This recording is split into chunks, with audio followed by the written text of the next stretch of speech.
Hello, Blenders, and welcome to episode number 218 of Real Blend, a podcast that can finally stop saying Larry Crown at the end of every single episode. My name is Sean O'Connell. You can't stop me. The managing editor here at Cinema Blend. On this week's show, we have a big box office weekend that we want to discuss, and plenty of new films hitting theaters and streaming that we're going to give you reviews for, including Lightyear, the latest from Pixar, starring Chris Evans and not Daenerys. Daenerys, I'm very sorry. There are no dogs. Actually, there's a cat in this one. Socks, who's adorable.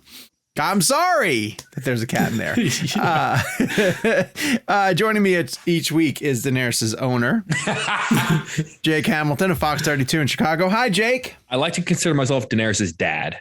That's fair. I like that. We don't use the O word.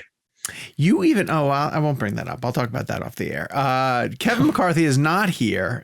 He is traveling to a wedding in San Francisco, but joined in the third chair, stepping on up for the week, is Gabe Kovach, our producer, who you have to forgive all of us for being really exhausted this week. Great energy to start the show. Yes, there's a lot of travel. We're so tired. Horror stuff that happened, but Gabe took the brunt of it on his way back from Memphis. Hi, Gabe. How are you? I am good, folks. We will divulge more of that story in the coming weeks. It revolves around us getting Tom Hanks on the show, which is fantastic. But yeah, it's been the heck of last 24 hours. Gabe, I have to ask, is Sean aware of like the travel curse that apparently surrounds you, like that little cloud over the Truman Show? Like I don't know what you did in a former life to anger the travel gods, but you have the worst luck of anyone I've ever met in my entire life. It feels like a pattern. Yeah. Well, I know from the Tarantino one where you were rushing to meet us. Exactly. Up in New York City. That was one that stood out. Go back and listen to that episode, whatever number it is. It's a fun one. Anyway, yeah, more from that soon. More from that soon. If you're watching us on YouTube and we look exhausted, I'm really sorry. But thank you for joining us. Head down, give us a like and a subscribe. Turn on your notifications. Jake looks the best out of all of us, 100% sure. If you're an audio listener and you want to see what we look like, go to youtube.com/RealBlend podcast. Of course, they log on like, oh gosh, I'm going back to the audio. Going back to audio. Some people have said that. Some people go, "Wow, they look nothing like I would have thought." And it's like, I don't know if that's a good or a bad thing. I have that with a few podcasts I listen to on the regular where I have images of the hosts and then I end up seeing pictures of them. I'm like, oh no, that's not. Well, it's the same thing. Like I remember years ago when we all used to listen to the radio, and then you see pictures of DJs. Like it doesn't matter what they look like. It's just not what you picture in your head. Right. If you would like more of this, we're available at Real Blend Premium, which is something special you can get for $5 a month, where you get an ad-free version of the show and an extra segment every single week that we drop on Mondays. You know what we're doing this week, Gabe? I'll announce at the end of the show. On Mondays? Oh, we're doing a mailbag. We're doing a mailbag. So I'll go ahead and mention that now. We're doing a mailbag this week, and eagle-eyed listeners might be like, wait, don't you do that at the end of every month? We usually do, but given that next week, I'm just going to keep saying it as often as I can. Tom Hanks is joining us on Real Blend. And so for the premium feed, excuse me, Gabe, I believe it's Mr. Tom Hanks. Mr. Tom Hanks. As he asked us to call him. Yes. So the week following that, which would typically be a mailbag, we are going to do our full sort of behind the scenes story time on the premium feed. We'll discuss behind the scenes stuff on the main show, of course. But including Jake and I's travel mishaps. I'm going to call it yours, and I just somehow got wrapped up into it because I have a great history of travel. So I got wrapped up in your hurricane of madness. All of that is to say, it's a mailbag. We're going to do a mailbag. Yeah, in a way, it feels like we're soft shoeing around the Tom Hanks, and we're not. But it feels like it needs its own episode, and that episode should be next week, which is when the episode drops. Kevin's not here, so it would feel wrong to talk about the Tom Hanks experience without Kevin there. Well, we got Tom Hanks for the show. We got Tom Hanks on the show. friend of the show, Tom Hanks. Which, if you know Jake, knows it's insane for him and was ridiculous for the rest of us. So in the meantime, while you're waiting for Tom Hanks to drop, for the full Tom Hanks interview to arrive, we dropped earlier this week a bonus episode of Real Blend, which is a spoiler-filled conversation with Colin Trevorrow, who is the director of Jurassic World Dominion And regardless of what you thought about that film, because we're going to have reviews of that a little bit later, I'm going to be able to tell you guys what I thought of it. And the boys put it on there. They reviewed it last week, and I think, we're adding it to the tier list this week. Today. Yeah. He still had great stories. He had tremendous stories about working on that franchise, collaborating with Spielberg, talked a bit about leaving the franchise to go to Star Wars, and the ability to come back to it to pick up from where J.A. Bayona left off. So it's a really interesting conversation, and he's a good storyteller. Like I give him credit in the interview for being really, really engaging.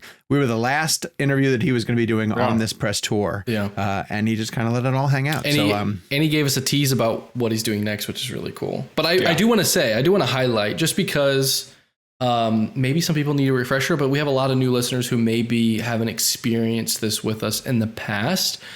Just from like conversations I've seen happen online or some feedback, people think that like if we don't like a movie, why would we interview someone, or what our experience like? Why that experience seems awkward or something like that. But one thing we've learned doing this show, and you guys know as people who do it all the time, whether you like a movie or not does not mean that it wasn't made by passionate people who have really interesting things to say, or that the story of making that wasn't interesting. And we learned that a long time ago whenever we had, there were maybe somewhere like, man, I really didn't like this. I'm a little worried that this interview is not going to be good. Like that people aren't like, we're going to feel weird. Like we were worried about the vibe of it. And we've learned that time and time again that some of our best interviews are for movies that we didn't necessarily like, but the people that make them are very interesting and are trying to make a good movie. Yeah. And just because a movie doesn't work for us, that means what it means. But so if you're thinking of skipping it because you're like, I didn't like it or they didn't like it, why would I check that out? I implore you to check it out, because he is seriously a fantastic guest.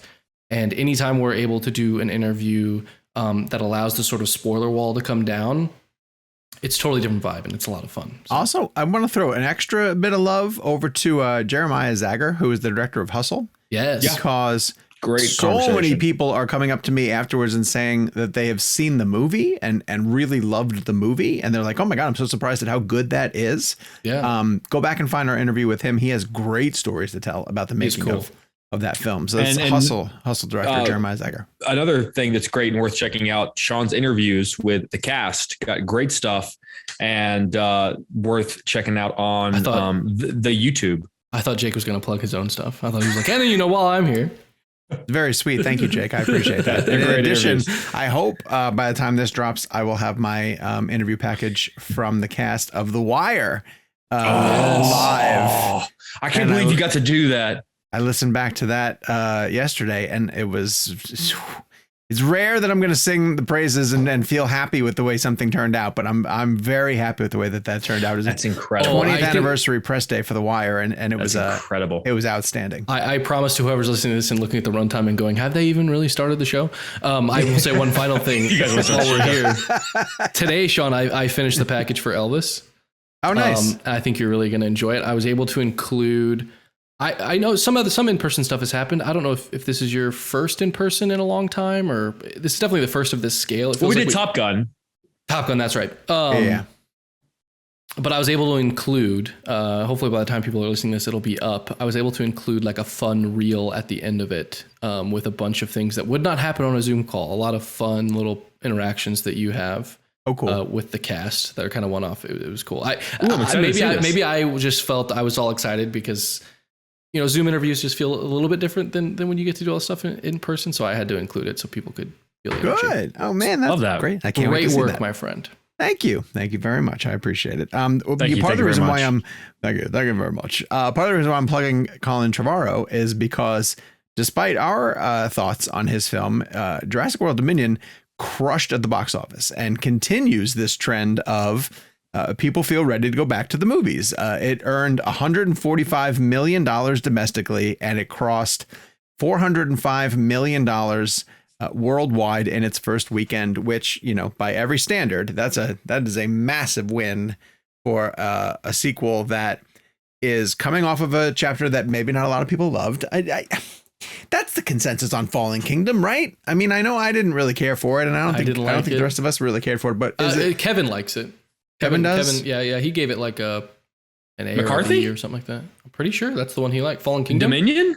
Oh, Dominion. Sorry, I thought you said Fallen Kingdom. I was talking about Fallen Kingdom. I'm saying it's coming off of Fallen Kingdom, which wasn't really that great, and then, but I guess it's the lure of the legacy characters coming back, and people curious about that. It's Rotten Tomatoes doesn't necessarily mean anything, but this is one of those examples where it was like a hard rotten on the critic side, and then as people saw it, it's like last I saw it was in the 80%, which is, just means like audiences are enjoying it. So it's the sort of thing that, audiences at this scale like different things than necessarily people who see as many movies as we do enjoy. So whatever, there's a whole, I'm sure, case study and film class to be taught on that discrepancy, or that disparity rather.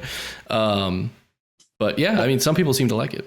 And what we're getting at now is options, choices at the box office for when you go. Right. Now we're going to have a couple of blockbusters competing against each other, which is something that we haven't necessarily had in a long time.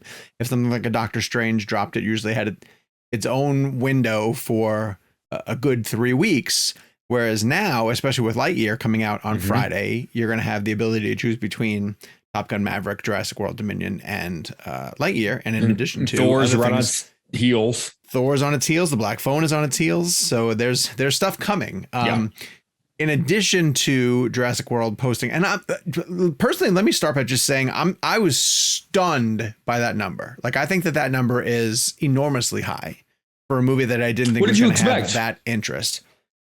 I didn't even stop enough to think about it, but if I had to guess right now, I would have put it somewhere around 90. Nah, it was always going to break 100, man. You think so? Yeah, really? Man. Big dinosaurs screaming to people. Hey, they got little dinosaurs too. They got little dinosaurs too. Let's more than anything. Bunch of locusts. So many locusts. And a clone. That clone girl. And that clone girl. Yeah. I just who would have thought that we'd be describing a Jurassic movie as the one with the locusts and the clone locusts. Girl. Yeah, they would really explored some interesting things. So I was stunned by that number. That is really, really impressive. But even more impressive, Top Gun Maverick adds another 51 million, 0.8 to now make it the highest grossing domestic film. 51 million, which is like, there are a whole category of films that 51 million opening would be like, we did it. Like, 51 million opening isn't that far off from what his Mission movies normally open to. Yeah. Yeah. And this is week 4. This is week 3. 3 for it. And still pulling it in. I can only go by so we've been lucky enough to lately, the past 2 weeks, attend a number of graduation parties, high school graduation parties. And I can't tell you the number of people who have come up to tell me that they've gone to see Top Gun, that this is the first movie they've gone back to since the pandemic has hit, and they haven't had a need to go back to the movie theaters, but they went back to see this and were floored. And so many people say, I'm going again. I want to see it again on the big screen. It's just so successful as a crowd pleaser, which I think is tremendous. And the fact that it's the highest domestic grossing film right now, and that's not a Marvel movie, which I'm pretty sure Marvel has held that status for at least the past 10 years. They've had a movie, because it was Doctor Strange right before this, that Top Gun had to essentially top. So I think that this is tremendous. Let me ask both of you. These numbers suggest a continuation in some way, shape, or form. Do they figure out some way to continue the Top Gun story, whether it be with Tom Cruise or whether it be a spinoff with I really hope not. I really hope not. I mean, that's always my concern whenever we have these like breakout astronomical, like once every 20, 30 years sort of situations like this, that Hollywood learns the wrong lessons from this. Gabe and I were in our extended stay at the Memphis International Airport. We had many long conversations, and one of which was my fear that Hollywood is now, again, learning the wrong lessons and trying to figure out what's the next legacy sequel. And they're looking at Henry Thomas thinking, well, he could have kids and E.T. could come back and talk to his kids. Or they're poking around Richard Dreyfuss going, what if you got back on a boat and a shark came back? Like, it's, I feel like in true Hollywood fashion, they're going to look at everything that worked about Top Gun and why Top Gun Maverick worked. And all they're going to focus on is 80s movie. Yeah. And it came back. Right. Like that's all they're going to get from it. I hope their answer to the success of Top Gun Maverick is not more Top Gun Maverick. Yeah, I agree with Jay. He and I did have that discussion. I agree with Jake about that. So we're going to see more legacy sequels pitched to us potentially. But Top Gun feels different, and maybe this has changed. But the narrative and the sort of thing that they were a part of the thing that they were selling it on was Tom Cruise, since the first one came out, was like, no, we're never going to make a sequel. And especially after Tony Scott died, it was like, we can't touch this because this is sort of hallowed.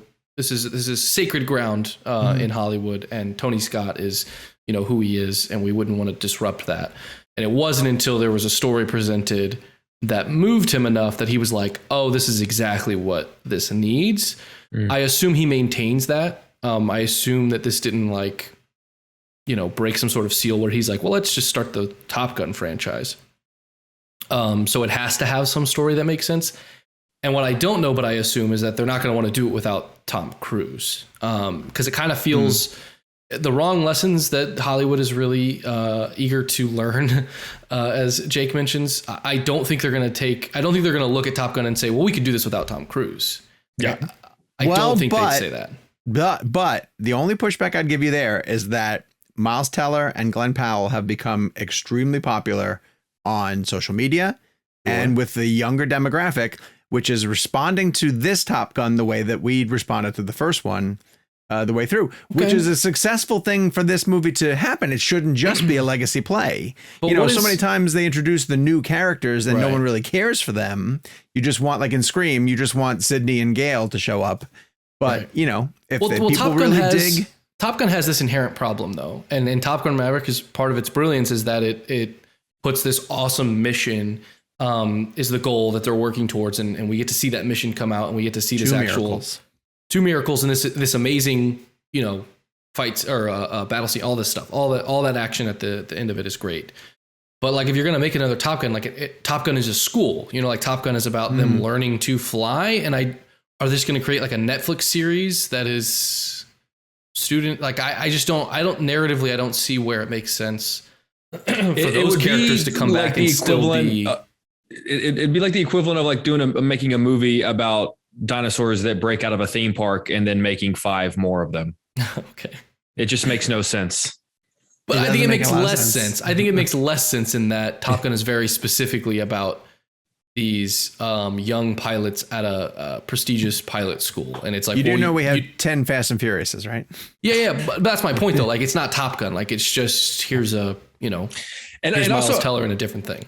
I feel like a huge narrative of Maverick was sort of this novelty of, especially in this day and age of green screens and special effects, this novelty of real practical action, like tangible jets that these actors were sitting in. And I feel like you're only going to impress people with that once. Like you can't come back with that in 3 years and go, hey, that thing that really, we're doing it again. And everyone's going to go, okay, all right. I mean, sure, I guess. The legacy Tom Cruise sequel that I want to see is Risky Business. I want to see his character as a parent with a kid also feeling his oats kind of thing. And I feel like there's a story there somewhere. The shot in the trailer is him like slowly pulling out a drawer and then pulls out like the whitey tidies. He's like, I never thought I'd be back again.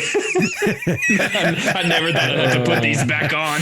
It's a whitey tidy sitting next to the sunglasses. Wait, you call them whitey tidies? Yeah. I thought they were tidy whiteys. Tidy whiteys. I don't know. I don't wear them, so let's cut that part out. No, I'm keeping that in. Keeping that in. Tune in next week to find out what kind of underwear Jake does wear. Yes, tune into Premium. That's a premium conversation. We are so tired. So I am going to review Jurassic World Dominion because by the time we talked about it last week, I had not been able to see it. And one of the things, the only thing that I could really say about it, unfortunately, is that it is completely forgettable. A week after the fact, I don't know how long it's been since I've seen it now at this point. I could not tell you specifically what happens in the end of that film. I remember certain scenes from it. But I can also really remember zoning out. I can remember zoning out in the middle of it, not necessarily processing what is happening or even caring what is happening. The two storylines, I know this much, the two storylines, the one with the locusts and the one with Chris Pratt trying to rescue both the clone girl that he has adopted and Blue's daughter, Blue's child. These storylines do not match. They do not, and there's no way for them to crisscross properly. And the way that they bring me back or try to do it by bringing Dotson and his lab and everything sort of, coalescing together in that bit is none of it makes any sense. The explanations they have for it are really, really dumb. And since neither of the main subplots involve dinosaurs, they instead have dinosaurs popping up in every single scene. Like every single scene is a new dinosaur popping up to chase the leads, and it's never scary. The motorcycle chase scene through whatever city they were hopscotching to, was it Madrid? Where were they? Was exciting, but I'd instantly forgotten the minute it happened. Yeah, I actually ended up liking Fallen Kingdom, a movie that I dislike heavily. I like it more than this because at least it had its distinct halves, but those halves were telling stories. It was like, how do you get back to the island and get everybody off before the volcano hits? And then it was the dinosaur auction where they introduced the fact that they'd cloned a girl. There was no way for the legacy characters to come into this and make a whole heck of a lot of sense. Jake has mentioned before, and I can't not watch Jeff Goldblum without paying too much attention to that. He plays Dr. Ian Malcolm a different way than he's ever played him before. Like it's like you said he's forgotten how to play Dr. Ian Malcolm, a character that he basically helped to create. I thought Laura Dern was great. There was a moment when Laura Dern and Bryce Dallas Howard were on a mission together, and I thought, like, give those two a movie. Yeah, I just want to see what those two are doing because they seem like they care. But Chris Pratt has lost his edge as a action hero leading man. I'll be curious to see how he looks in the next versions of the Guardians, because I kind of feel like he's been sidetracked. That's an inherently much more interesting character than Owen from Jurassic. I mean, like I genuinely couldn't name like 3 or 4 attributes about his character over the course of, it's generic Indiana Jones. I also find it remarkable how far those characters have come from how they're introduced in Jurassic World. Mm-hmm. Like she is the head of an amusement park, theoretically. Yeah. And by this one, she is like Lara Croft. Yeah. Like the things she's able to pull off. And even him, he is at best an animal trainer. Yeah. The animal happens to be raptors. I was gonna say. Yeah, the animal happens to be raptors, but sure. In Jurassic World, it was a pretty big deal when he got onto a motorcycle to ride alongside the raptors to chase after them. Like he was not born this inherent, like you said, Indiana Jones type thing. And in this one, he is just sliding across the ice and swimming underneath everything. And I don't know. I feel like that franchise has lost its way after The Lost World. And I liked Jurassic World. But then Fallen Kingdom and Dominion have not been good movies up to this point. So how long until they find no pun intended, how long until they find a way to bring it back? Because of that money? Hollywood always finds a way. Isn't that the quote? Hollywood always finds a way. Yeah. Well, they've already talked about, is it DeWanda Wise, the character who's introduced, that actress, that she might get a spinoff, or fans would like to see her get a spinoff. But then what is the story just now stories within this planet in which dinosaurs are roaming around? I'm cool with that. That's what I thought this one was going to be, to be honest with you. It's just different, like a heist movie with dinosaurs. It's just different, Well, Jake, you and comedy with dinosaurs. Jake, you and I think it was during our tier list. I think it was during our tier list episode. You and I talked about that it sounds like, I forget if it was about this or not, but it sounds like these movies just need to become smaller. Like we're like this whole, it has to be the end of the world, and it has to be the whole world is involved, and this, that, and the other. And these people who are saving it have to have the weight of the world on their back. Right. Because it is called Jurassic World, but we landed on like Jurassic Park, the original, that can't be touched. No matter what they do, I don't think could be touched, but I'd love someone to pick up that challenge. It was a small movie. Like, it's not a small movie. It's a giant summer blockbuster and one of the best ever made. But it was about a small group of characters in a park that was shut down, and they gave them the circumstance of the dinosaurs getting out. What happens next? And a great storyteller just took that small, simple thing and then gave us all these exciting moments that happen. But like what Sean's describing is they have 5 different storylines with 30 different characters, and it has to run the scope of the small moment between Chris Pratt and his dinosaur and how it's affecting the global world. I would love to have, in the way that like the Navy SEALs train dolphins to do whatever, like, okay, let's have some velociraptors that are just on like a military mission. Like that sounds silly, but I think you're putting the wrong image in your head. Like just imagine, we talk about like the animated show, like serialized stories. Like I'm happy if they just want to take a world where dinosaurs exist and then tell other formats and other stories with that just being a fact. I always find that more interesting than how do we make it bigger, which is when you're sequelizing something, that's always the central question. How is it bigger now?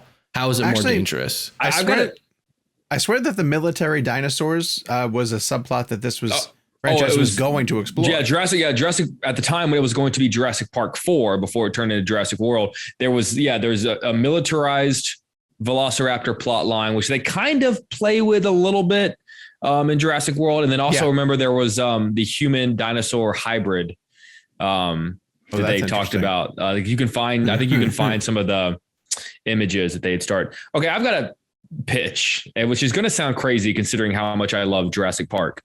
And by no means am I pitching remaking Jurassic Park, but it's very different from the book. The Steven Spielberg movie, as perfect as it is very different from Michael Crichton's novel. I would be interested if Universal went page for page, hard R, like version of Jurassic Park. Okay. Like, because there is a lot of, campies, the little dinosaurs that eat the girl at the beginning of Lost World. Like, remember John Hammond's supposed to be eaten by those at the end. Nice. I think it's not a bad idea, but I think that's an impossible task for any that no one will want to make. I mean, I get it because you can't call it Jurassic Park. That's the thing too. Is like we would have to call it Jurassic, but it would be a completely different film. I think maybe closer to your point, take the spirit of that, build a new story, go hard, but you got to go for hard that tone. Yeah, go for that tone. Yeah. Because there's a lot of stuff. Within the first 5 pages, because the first 5 pages of Jurassic Park are, in a weird, interesting way, actually kind of like the opening of Jurassic World Dominion, in that it's a lot of reports of these strange reptiles being spotted in different islands around Isla Sorna. I always forget Isla Sorna, Isla Nublar. I always forget which one's which. Yeah, one's the Lost World and one's Jurassic Park. I think it's Nublar. And one of the reports is a woman walking, like hearing a screaming and walking into a bedroom and seeing a dinosaur eating her baby's face. Jeez. Oh, like that's one of the opening scenes. That's my point. Make a horror movie. Make an R-rated horror movie, but the creature is a dinosaur. I'm into it. Before we move on though, Sean. Yes. I want to add this to our tier list. Where would you rank it? I would put it at a D. It's not quite an F because there were 1 or 2 scenes that I found enjoyable, even though the whole thing is just a mess. So Kevin, I can't go lower than a D. Kevin also has it at a D. Jake, where do you have it? I think you mentioned that you might have changed can't remember what you what I said last week, but just how it's sitting with me is I got to say F just because. Okay. I mean, I got to knock a lot of points just because of how easy this movie should have been to make. Like, I'm just like, even though there's the motorcycle chase, which you could argue I might pop that up on YouTube and watch it randomly at work one day. This is the easiest slam dunk in the history of movies. You've got everything right there, and audiences have told you what they want. And somehow you interpreted that as locusts and clone girls. And how do you mess this movie up? There's a moment in the motorcycle chase scene still that rubbed me the wrong way, which was Chris Pratt's zooming around on this motorcycle and he ends up in some kind of a plaza where I don't know the difference between the dinosaurs. I'm going to say it was a T-Rex. And the T-Rex like I don't think it's bites T-Rex. down and picks up Yeah. a tourist Yeah. who is eating ice cream as it's walking past, Yeah. right? Yeah. Which then suggested to me that before Chris Pratt showed up, that man was bought an just ice walking. cream and was just walking around as a T-Rex was nearby, right? Like the idiocy of that seems like the person making the movie didn't pay attention to details. We will And- on that. We'll keep it moving. Kevin had it at a D, which Okay. between the two D's and an F puts us at a D. I do participate in the tier list, but given our travel over the weekend and the Tom Hanks stuff, again, I'm going to plug it next week. Tom Hanks, come on back. Tom Hanks is on the show. I'm going to assume that I will not be any higher than that anyway, given how I've felt about the World franchise in general. So we're going to solidify this as a D. Check the description to get our full D for tier Dominion. list ranking. I will say I do plan on seeing it, and hopefully soon. So after I do, if for some reason, let's just say I say it's an A. In all honesty, how are you going to drag yourself? Like after everything It's an that A. we've said, I know. How are you We'll going see. to drag yourself to go see this movie? My point being, if it's a drastic change, we'll come back around. I'll update the audience, but check the link in the description for our finalized Did you list. say if it's a Jurassic change? Jurassic? Oh, Jurassic. Yeah. But hey, yeah. But anyway, we're way too tired to make jokes like that. So tired right now. All right, we're gonna go to an ad break. We'll see you guys on the other side. We're gonna take a quick nap. Lightyear's coming up. We're gonna take a quick nap, and then we're gonna discuss this week in movies, Little including some nappy-doo. really, really exciting titles that I know you guys are going to want to hear about. So we'll see you on the other side. A little macaroni and cheese. And we are back. So in limited release, there's a film coming out called Brian and Charles that Gabe was able to check out. Gabe, what is this about? Brian and Charles. Brian and Charles is about a sort of this lonely inventor in like a small town in England. He's kind of like an awkward character, and he spends his time building different things. It's shot sort of like a documentary or like a mockumentary. He's there with a film crew, and it has a very familiar sort of British humor that plays along with that. And the story is about him. He says he wants to build a robot, and he's not, he's not like a genius inventor. He has these very eccentric, weird inventions. If you check out the trailer, you'll see a lot of them. Like one of them, he's like, oh, this is my egg belt, and he has this little belt with a thing on it, and he flips it up, and it's just holding eggs. He's like, it just holds eggs. Like it's little weird things, like very specific things that are very charming. And is he the I forget the gentleman's name that plays him, but he also helped write it. It's a really fun character and has that sort of awkward British humor that you're probably familiar with. But the story kind of takes off when he says, I'm going to build a robot. And he decides to build a robot and named Charles. And Charles comes to life. And it's about him sort of befriending this robot, teaching him how to do things, and sort of the life that they lead together. I'll leave it at that. More unfolds. It's sort of like it's about loneliness. It's about it's sort of like dealing with like the town bully, which is kind of the fun conflict of it.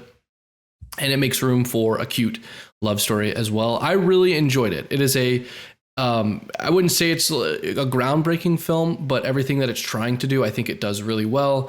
And it does a thing that I think is important for any sort of smaller indie movie, which is it finds its own tone, and it's really good at sticking to that. And it feels very creative. And even as so far as these inventions that he has are so quirky and eccentric, and it sort of reflects what his character is in a really great way. And they maintain that sort of consistency throughout. I recommend seeing it. And I'll leave this with a tease, a hashtag if it happens. We may, the plan is to have some of the filmmakers on to discuss, but TBD on that. I think that if you have a chance to see it, and you like the sound of that, or if you check out the trailer and you like the look of it, the trailer is a good sell on what you'll get. Okay, sounds good. There's 2 streaming projects coming. First one coming to HBO Max. It is a remake of the 1991 film, I want to say, with Steve Martin, called The Father of the Bride. Jake has had a chance to check that out. Jakey, how does it stand? It is a perfectly pleasant movie. It's the kind of movie that within 5 minutes, if you've seen a movie ever, you can probably figure out where it's going to go. So what it boils down to, so what it boils, particularly if you've seen the original Father of the Bride, which is a really fun comedy from the early 90s. Look, if you're watching this movie, it's probably not of great concern to you what ends up happening plot wise. Like I said, you can kind of figure it out. So what it does boil down to is the cast, and the cast here led by Andy Garcia and Gloria Estefan, who play the father and mother of the bride. They've just got a great chemistry. The supporting cast is all fantastic.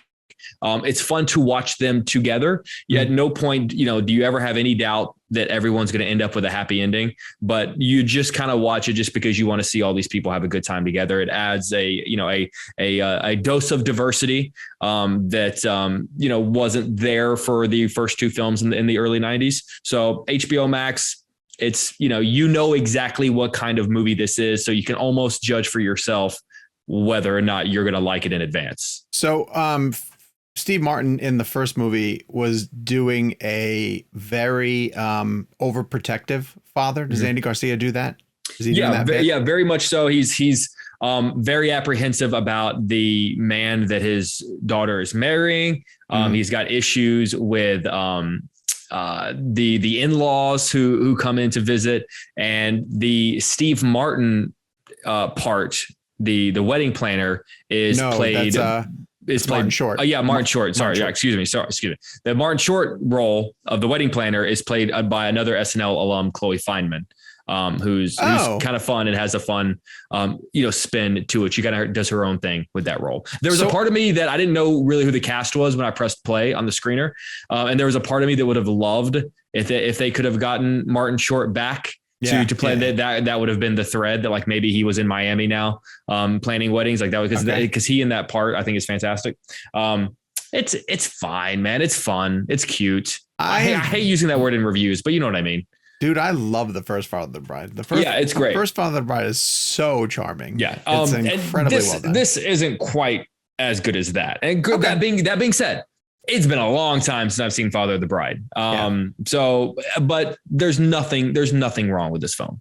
Gabe, can you look up who directed the first Father of the Bride? Because I feel like it's a Nora Ephron type movie, but I don't think it's Nora Ephron. And while you're doing that, Jake is going to talk about Jerry and Marge Go Large. Well, you mentioned Nora Ephron. You remember that time that Tom Hanks brought up Nora Ephron in our interview with him? I do, Jake, and I don't want to give too much of it away. But his answer before we get too far away from it, 1991's Father of the Bride was directed by Charles Shire. Okay. Charles Shire doesn't help me at all. Not one bit.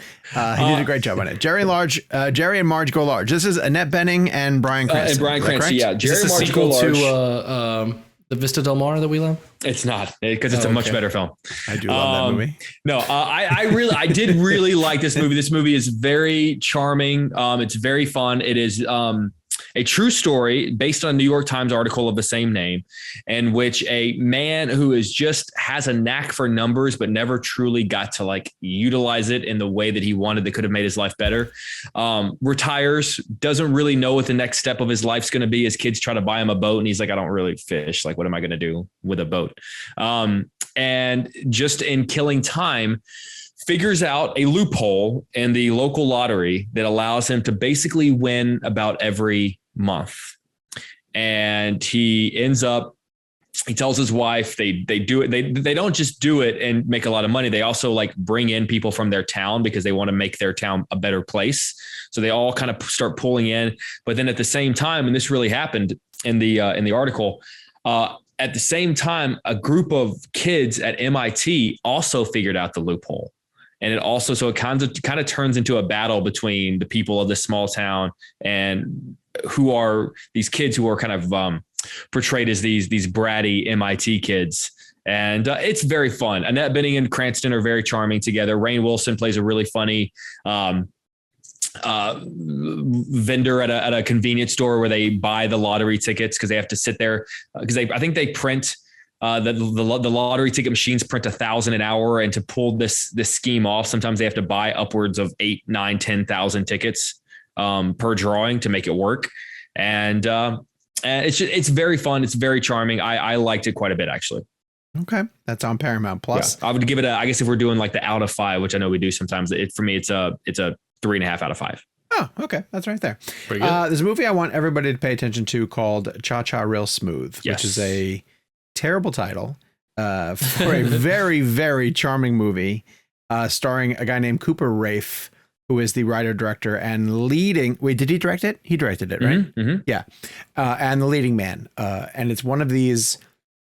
The best way to describe it is a Sundance-esque indie film that is written by a filmmaker who has a very personal story to tell and wears its heart on its sleeve. I would relate it almost to when Zach Braff came around with Garden State. That's a good comparison. A few other really good examples of filmmakers who have a unique voice, and they get someone of note to co-star alongside of them, the way Natalie Portman co-starred in Garden State. In this case, it's Dakota Johnson.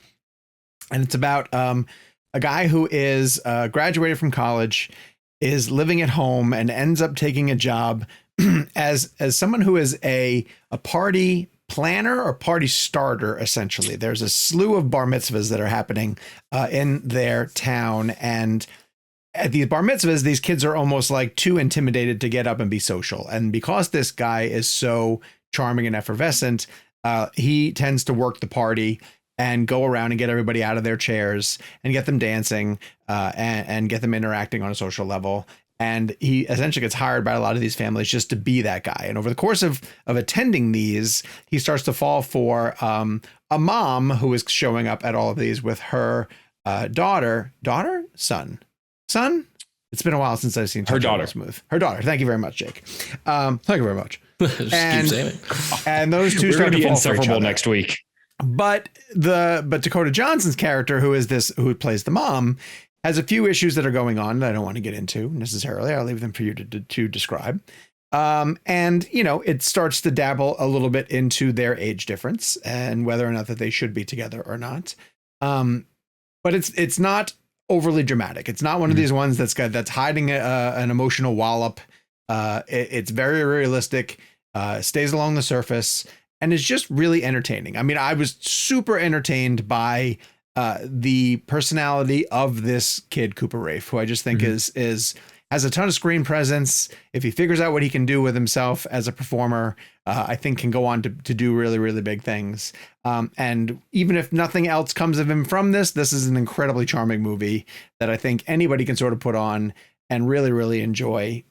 And I just wish I had a better title. The title needs to be. It's funny you say that because whenever because he came in my studio and whenever I talk about the title, everyone at work goes like, "Oh, I love that! I love that title." Oh, really? Yeah. Funny. It's just. But then the problem is that the people ask me, "Oh, what does the title have to do with the movie?" And I just go, nothing. I guess if he starts the party, maybe they cha-cha real smooth. Like that's it. I guess. Yeah.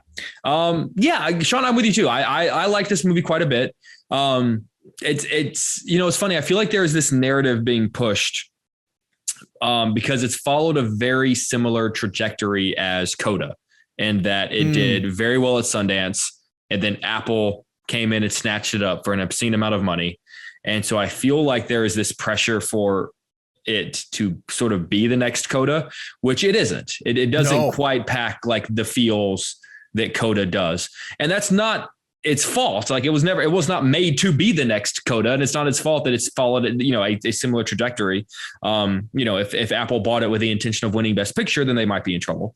But I liked just sort of stepping into the lives of these characters. It's very much about like that really interesting time of your life post college where like you're not quite sure where you're going to go or what you're meant to do or what your path is. And then imagine for a moment you think you have found a path or that you found people that you want your path to be with. And for a quick moment, you have this hope that, okay, I'm not lost anymore. I'm going this way. But then all of a sudden that path goes, you can't come this way. This is not it.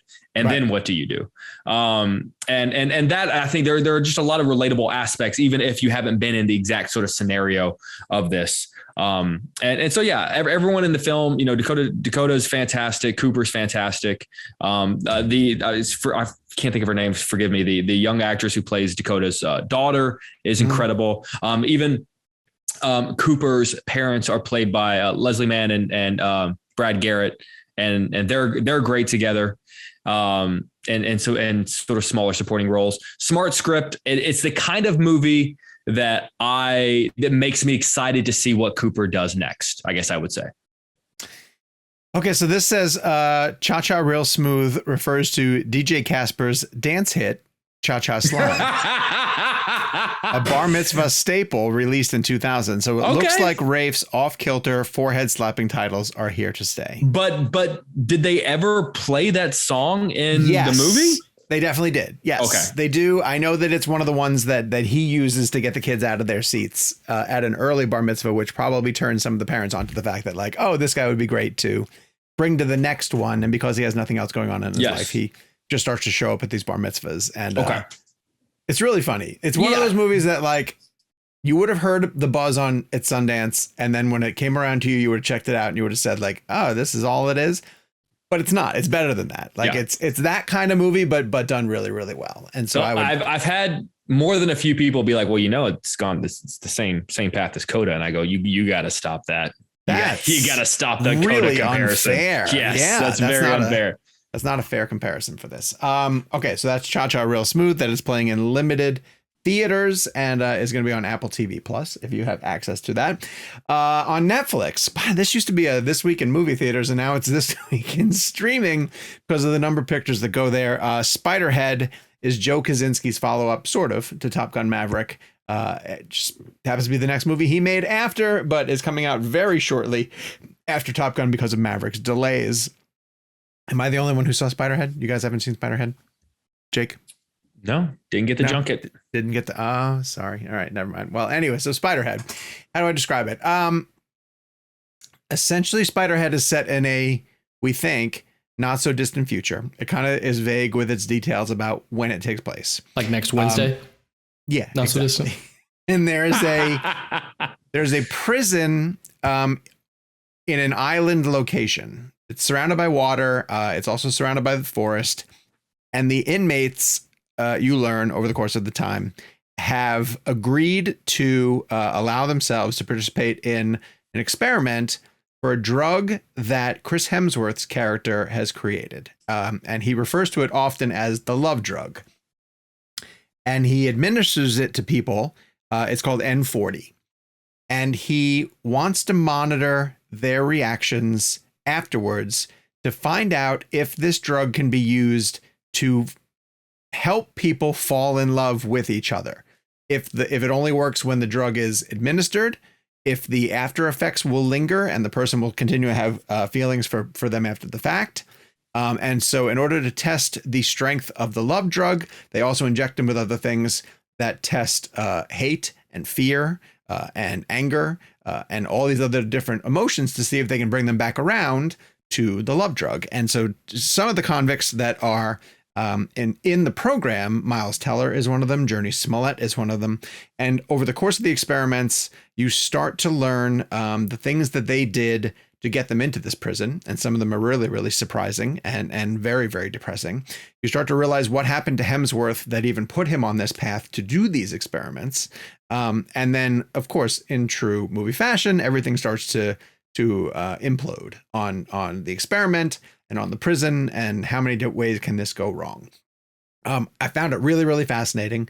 It's the screenplay is by Rhett Reese and Paul Wernick, who wrote the Deadpool films.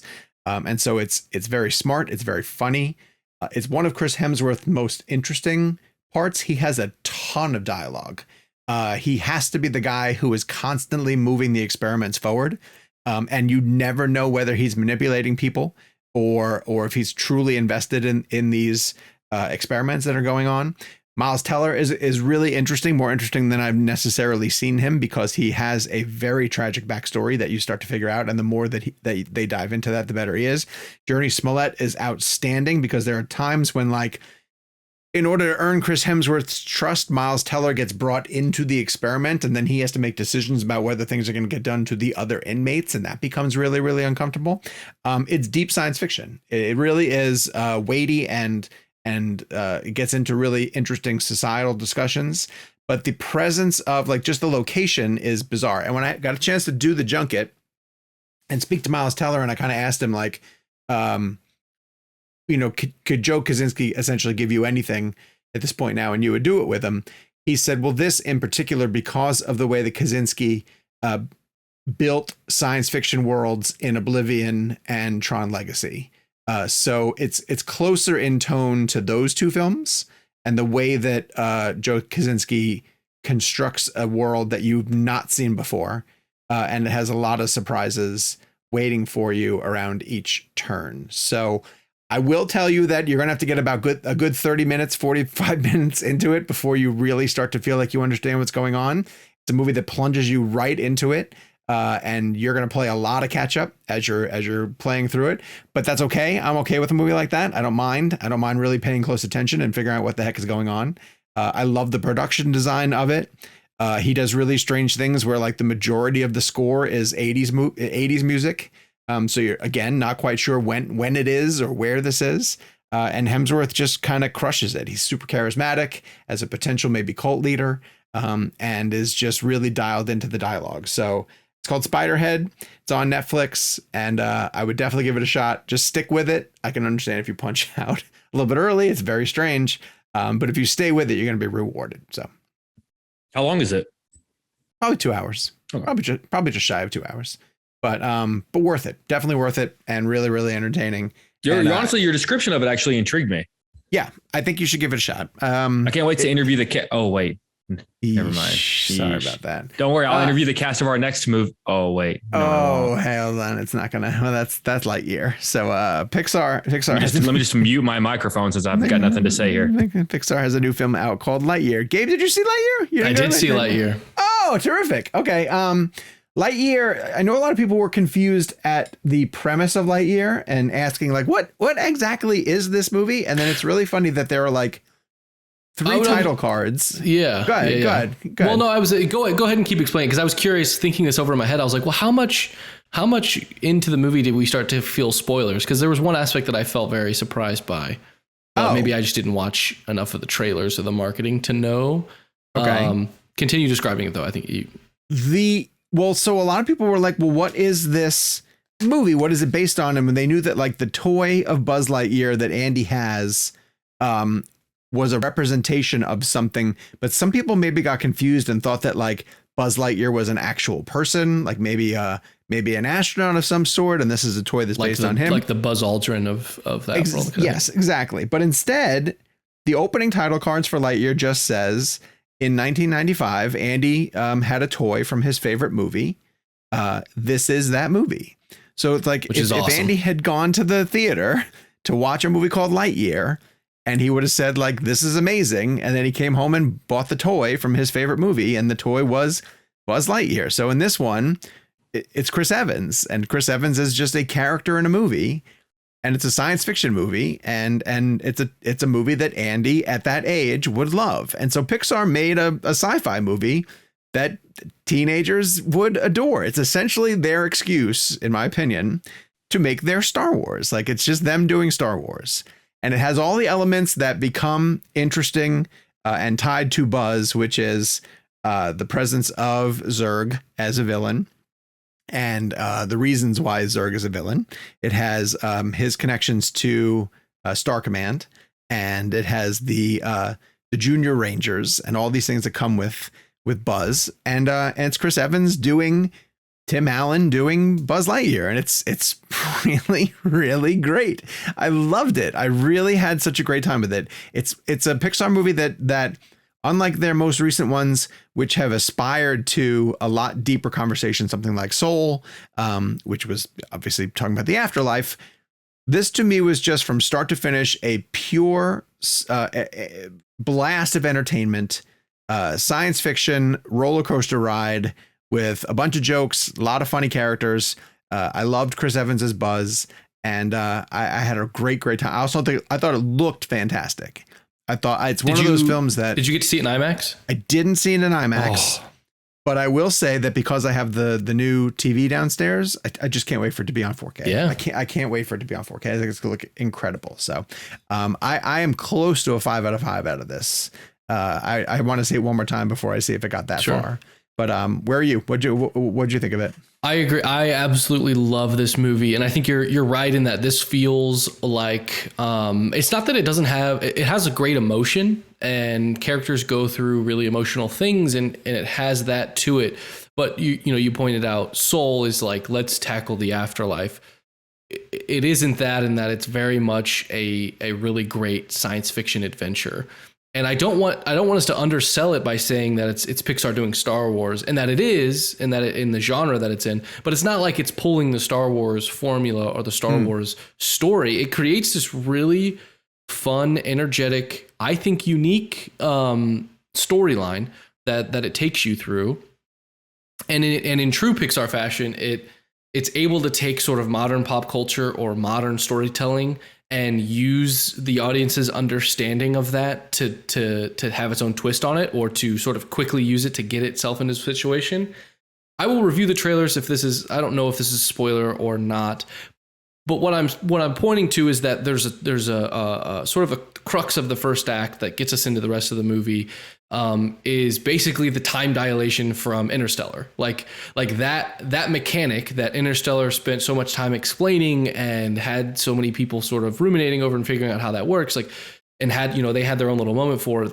They're able to like quickly explain it and know that the audience is going to understand it, and then allow that mechanic to sort of jettison the rest of, no pun intended, the rest of the story forward, which I love. I think Pixar's they're always going to turn in a really tight film that is well told, and they do this. And the fact that it's the premise alone like gets me excited. Like when you see those title cards, this is that movie. That's so cool. I find that so cool, and it feels like a movie from that era. It feels informed by sort of the cinema of that time.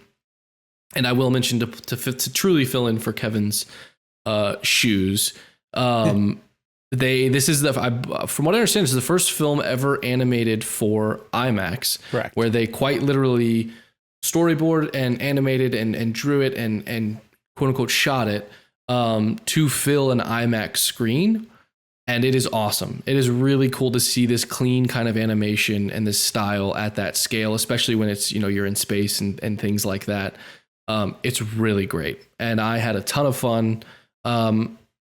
If I were to give it an out of 5 rating, I don't really see why I would give it anything less than a 5. For me personally, I'm not as prone to those. I don't love giving those ratings, but for me, it's perfect to me. It was exciting, edge of your seat fun, and it's a really cool way to sort of take something from Toy Story and make it its own, and in doing so, flesh out more of that world, which is cool. I thought of Maverick doing the Mach 10 scenes. Oh yeah, 100%. Yeah, it's funny how those mirror each other. Yeah, yeah, very much so. So it's a good time at the theaters lately for pilots who are trying to test. Well, again, it goes to show like how where they have that set in the 90s, this film is influenced by the original Top Gun. Like this film has that as context of like what an exciting scene in the cockpit of a ship is. If the aliens pull Mach 10 in Nope, we're going to be like, okay, something's going on. Something's happening. All right, let's take one more ad break before we head into our blend game, pay some bills, and we'll see you guys on the other side. And we are back heading into this week's blend game. Normally we have a reason. Why do we pick Gus Van Sant? It's Pride Month. That's a good enough reason, but also, what's random? Usually it's around a release or a time of year. And I get to pick something off the top of my head. And during Pride Month, I was like, Gus Van Sant, when's the next time he's going to come out with a movie? Let's just celebrate his career now. Then let's start with you, Gabe Kovac. What did you choose for hashtag Gus Van Sant blend? Do you pronounce it Van Sant? Or Gus Van Sant? Gus Van Sant. It's Van Sant, right? Yeah. Whatever Sean says, probably say the opposite. I've always heard Van Sant, but it could just always have been pronounced. The guy in Jay and Silent Bob Strike Back is Van Sant. Is he really? I don't know. Oh, but that's okay. That's a great joke because that would be a great inside joke if that's what they. Anyway, so I didn't overcomplicate this. He is a filmmaker that there are some holes. Looking over his filmography, there are some holes that I need to fill, especially like his stuff that's come out in the last like 10 years or so. I haven't checked out, but he's a fantastic filmmaker. And so I kept it simple and went with Good Will Hunting. For all the obvious reasons, Jake did as well. Sean, did you pick Good Will Hunting as well? Okay, so all three of us picked Good Will Hunting. And it's in no way, shape, or form would it ever be a wrong answer for anyone involved with Good Will Hunting. It's arguably Robin Williams' best performance, do we think? I would argue a couple of other ones, but I'm with you. So it's arguably. I would say arguably. Yeah, I mean, it's in the conversation. His performance is incredible. Matt and Ben are incredible. The story is great. And I love the sort of behind the scenes story about them convincing Gus to make it. It is a quintessential American film at this point. And celebrating a 25th anniversary this year. I won't say too much. I'll try to leave as much on the table for you guys to discuss. That's a good fact. But I'll use my time to point something out while we're talking about Gus Van Sant, which I'm curious how you guys feel about this, which is his version of Psycho. And I've always appreciated it for a specific reason, because I feel like it was a case study and it sort of took it off the table for everyone else moving forward of, well, if you remake something that's that old and for a modern audience, what if we were just to remake it shot for shot? Does that work? You know, like to me, it felt like it worked as a case study of a trial. It doesn't. Yes. It again, that's why I say it's, I'm curious how people, because no one likes it. And I wonder if anyone who made it really likes it, but it commits to truly remaking. It's more of a remaster of Psycho.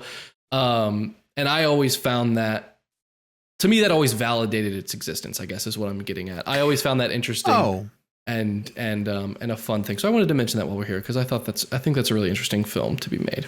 Yeah, I won't fault him for trying it, because like you said, if you're going to experiment on something and to see whether it works or not, then why not? That's right. I don't know. I was going to say it's almost less sacrilege than if someone tried to remake Jaws shot for shot, but it isn't really. I mean, they're almost on the same level. But I'm not offended by Gus Van Sant's attempt at doing Psycho. And to be honest with you, I've only seen it the one time. Yeah. And it's been a long time ago. Up until last week, I kind of forgot it existed. Yeah. Really? Yeah. So I would like to almost pull it off the shelf and do I have it up there? I kind of wonder if I have it up there. Here's the thing. This is one of the other reasons why I almost didn't choose Good Will Hunting, although it's such an incredible movie. Only because if I'm listing the reasons why Good Will Hunting is as good as it is, he's fourth or fifth. And so if I'm playing Gus Van Sant blend. But could you make the argument, because I agree with you, but I also feel like in a weird way as a director, he's aware of that. Sure. And steps back and just lets it be an actor's film written by actors. And it's a great screenplay that the actors understand. Right. So he kind of doesn't need to inject himself too much into the filmmaking process. And I feel like I want to give him props for recognizing the genius he's working with and kind of just rolling with That's it. fine. And not feeling the need to put his stamp on this movie. And not to take any credit away from Matt Damon and Ben Affleck, but like they were new, like they were green. Like in retrospect, we look at it like, oh wow, right out the gate, Oscar winners. They were great writers and they were awesome performers, and they continue to be some of our greater actors. But we don't necessarily know how much of that is what they learned from Gus about acting, or the direction that he gave. I think maybe you're right in that he was surrounded by people who just needed to be allowed to work. And that's a part of directing, is knowing when to shut up and let the magic happen. But I also think there's room there for him to have been incredibly influential in who they are as performers. I mean, obviously they wrote the script, and we know that they're great writers, but yeah, I think he deserves plenty of credit given how new they were, and maybe unsure that project could have been in the moment. Sean, Gabe mentioned, we're debating where this falls in the pantheon that is Robin Williams' incredible career. Mm-hmm. whether or not you think it's first is up for debate. But for me, dollar for dollar, the single best scene Robin Williams has ever done was the scene on the bench with Matt Damon. There's nothing that I can't learn from a book scene. You can tell me all kind of facts about the Sistine Chapel. You don't know what it smells like. Mm-hmm. You can tell me every fact about Vietnam, but you don't know what it's like to hold your buddy after he's been shot and he's dying in your arms. Like that, to me, that is one of the best written and best acted scenes. I think not to be a man of hyperbole. That's one of the best acted and written scenes I think I've ever seen in my entire life. See, and in the same movie, I go back to the "It's Not Your Fault" scene. Oh, they're Yeah. It's filled with great scenes. Yeah, and those two are some of the most emotional scenes. And it's also such a great. I feel like we don't talk about this enough. The plot is great. Mm-hmm. Like just the idea of the movie is brilliant. The idea is that in anyone else's hands, that movie gets flipped to turn Will into a hero, right? Like that he's going to figure out a way to circumvent the system and come out on top sort of thing, and not be dragged through the mud and not be shown that his worldview is extremely short-sighted despite being a genius, right? Like it keeps its thumb on him throughout the course of the entire movie so that this experienced professor can show him that like he still has so much life left to lead. And that's why it's actually the beautiful scene is the one that Kevin Smith pulls out all the time, which is Affleck pulling up to the house and realizing that he's not going to be there, that one day Damon's not going to be there. Because that's all he wanted. All he wanted was to show up and have him not there. Yeah, exactly. So it's interesting because it makes so many choices that a normal film wouldn't make, and they're all right. You're so spot on. You're absolutely right. Yeah, so it's great. It's tremendous from that. And so I guess in that instance, I'll give Gus Van Sant credit for being the person who shepherds all of that. Because you're right, a director who over influences that material can knock it off of its track. But goddamn, it's some of the best performances I've seen in a film. The one I guess I would compare it back to, or go back to compare it to, is how much credit do I give Rob Reiner for A Few Good Men, which has an Aaron Sorkin screenplay and a cast of heavy hitters. But is it just Rob Reiner keeping? That's so much more involved. I feel like though there's so many more layers to the intricacies of that trial and that court case. I feel like it's just a little bit more complicated. Like if anything, and granted, he doesn't, but also too, like Rob Reiner, I wouldn't even say like Rob Reiner has a style, and we always, whenever we talk about our favorite directors of all time, they have this quintessential style. And sometimes great directors just make great movies. I don't think anyone can say that Rob Reiner is not a great director when you look at the movies that he's directed, but I couldn't tell you what his style is, what his cinematic fingerprint is. And sometimes directors just don't have that. Well, let's find out if Kevin McCarthy made it 4 for 4 and chose Good Will Hunting for his Gus Van Sant pick. Here's Kevin's pick for hashtag Gus Van Sant Blend. Hey guys, fellow members of the Chuckle Club. I'm here in San Francisco. Obviously, I wasn't able to do the show this week. A buddy of mine decided to get married out here in San Francisco. I, weirdly enough, had two best friends who wanted to get married on the West Coast in a matter of 3 weeks. So I had Seattle 2 weeks ago, saw you guys in Memphis for that incredible interview that we'll discuss, I'm assuming next week with Tom Hanks, and then now I'm in San Francisco. But Gus Van Sant blend, I feel like the obvious choice here is Good Will Hunting, which is the choice I'm going to go with, but mine comes with a bit of an asterisk in terms of kind of what it means to me.